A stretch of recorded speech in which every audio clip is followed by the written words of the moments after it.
I always loved my grandmother's old mirror.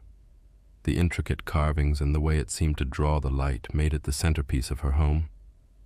She used to tell me that it had a life of its own, that the people seen in its reflections weren't always from this world. After her passing, I inherited the mirror. I hung it in my bedroom, the same spot she had. It felt comforting, a reminder of her loving presence. One night I woke up feeling watched. I glanced over at the mirror, and for a split second I saw a shadowy figure standing behind me.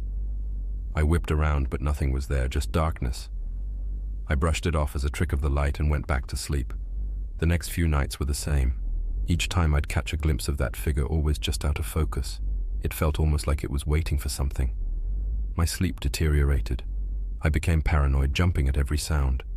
One evening I decided to confront the reflection. I stood before the mirror, heart racing. "What do you want?" I demanded, ready for a fight. The figure appeared more clearly this time, an eerie version of myself, distorted and grinning. I stumbled back, horrified. Then it spoke softly. "Let me out." Panicking, I covered the mirror with a blanket, hoping to block its influence.